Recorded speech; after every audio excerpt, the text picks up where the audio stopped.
Blue sky दिखने में कितना खूबसूरत लगता है, पर ये ब्लू स्काई ब्लू क्यों है, ग्रीन क्यों नहीं? और क्यों मॉर्निंग और इवनिंग का स्काई येलो या रेड दिखता है? आज के वीडियो में आसमान से जुड़े इन्हीं सब सवालों का जवाबों को हम ढूंढेंगे। तो चलिए शुरुआत करते हैं। हमारा सन 7 प्रकार के लाइट या कहें रेडिएशन को एमिट करता है। लाइट को रेडिएशन इसीलिए कहते हैं क्योंकि इसमें हीट होता है और हीट एनर्जी का एक रूप है। सन से आने वाले 7 प्रकार के लाइट्स के नाम हैं gamma ray, X-ray light, ultraviolet light, visible light, infrared light, microwave light और रेडियो वेव लाइट। पर साइंस के लैंग्वेज में लाइट को इलेक्ट्रोमैग्नेटिक वेव्स कहते हैं। चूंकि लाइट एक वेव है, इसीलिए हम इसके लेंथ के साइज को वेवलेंथ कहते हैं। और अलग अलग साइज के वेवलेंथ की वजह से सन से आने वाले 7 प्रकार के अलग अलग लाइट बनते हैं। एग्जाम्पल के तौर पे अगर लाइट का वेवलेंथ का साइज 400 नैनोमीटर से 1 नैनोमीटर का है, तब उस लाइट को हम अल्ट्रावायलेट लाइट कहेंगे। और अगर उसी लाइट का वेवलेंथ का साइज 750 नैनोमीटर से 400 नैनोमीटर का है, तब उस लाइट को विजिबल लाइट कहेंगे।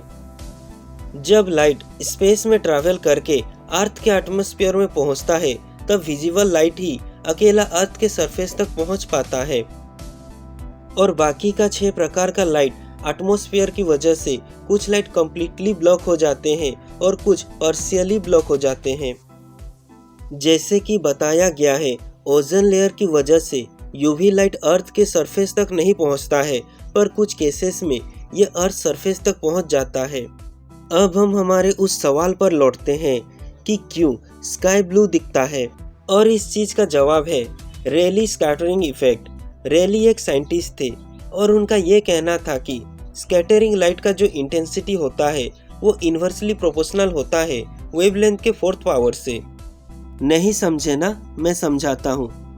रायली ने ये देखा कि जब विजिबल लाइट अर्थ के एटमॉस्फेयर में पहुँचता है, तब उस लाइट के कुछ अंश एयर के छोटे छोटे मॉलिक्यूल से टकराने की वजह से सारे डायरेक्शन में स्कैटर या कहीं बिखर जाते हैं, और उसी स्कैटर लाइट को हम अपने आँखों से देखते हैं।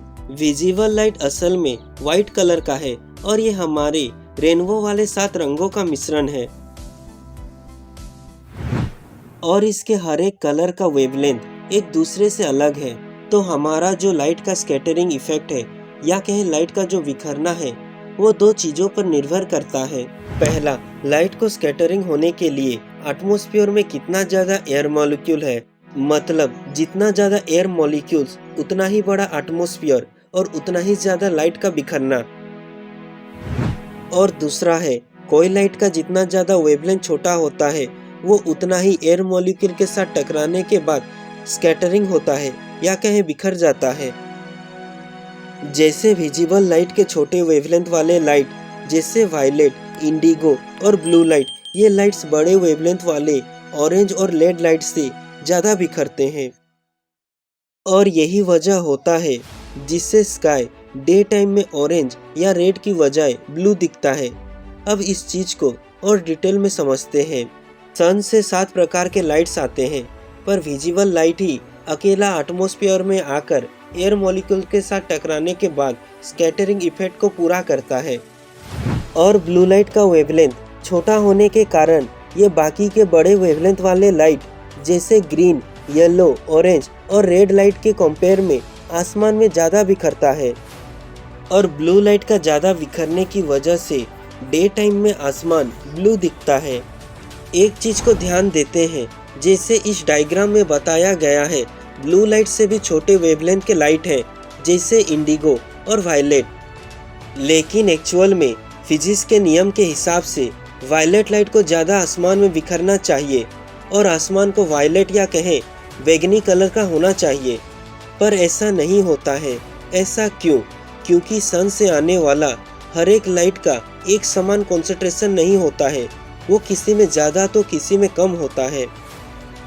ये सच है कि वायलेट लाइट का स्कैटरिंग ज़्यादा होगा, पर ब्लू लाइट के कंपेयर में वायलेट लाइट के कॉन्सेंट्रेशन काफ़ी कम होता है, जिससे वायलेट लाइट का स्कैटरिंग आसमान में गायब सा हो जाता है, और जो बचता है वो है ब्लू लाइट का स्कैटरिंग, जिससे आसमान ब्लू दिखता है।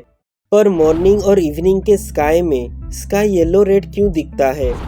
और इसका जवाब है मॉर्निंग या इवनिंग के टाइम सन डे टाइम के जैसे हेड के ऊपर नहीं रहता है।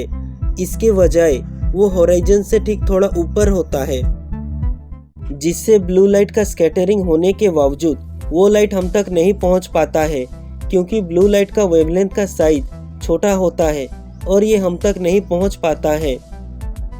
और दूसरे तरफ येलो और रेड लाइट का वेवलेंथ ब्लू लाइट के कंपेयर में बड़ा होने के कारण हम तक पहुंच जाता है। सिंपली कहें तो मॉर्निंग और इवनिंग टाइम में ब्लू लाइट का स्कैटरिंग होने के बाद भी ब्लू लाइट हम तक पहुंच नहीं पाता है और येलो और रेड लाइट पहुंच जाता है। एज ए रिजल्ट सुबह और शाम का आसमान येलो और रेड कलर का दिखता है। अब कुछ सवालों का जवाब जानते हैं। क्या मून और मार्स का स्काई भी ब्लू होता है?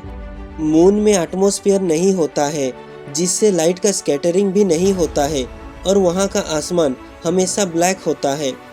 ये पिक्चर नासा के अपोलो मिशन का है। यहाँ आप मून के आसमान को देख सकते हैं, जो कि पूरी तरह से ब्लैक है। मार्स का एटमॉस्फेयर काफ़ी पतला होता है, जिससे वहाँ पे लाइट का स्कैटरिंग होना थोड़ा मुश्किल हो जाता है।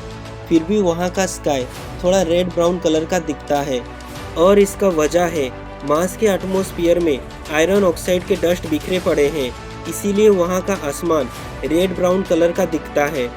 एक बोनस पॉइंट, समंदर नीला क्यों दिखता है? और इसका जवाब है समंदर नीला नहीं होता है, ये बस आसमान को रिफ्लेक्ट करता है और इसी वजह से समंदर नीला दिखता है। आज के लिए बस इतना ही। जाने से पहले चैनल को सब्सक्राइब करना ना भूलें। तो फिर मिलते हैं नेक्स्ट वीडियो में।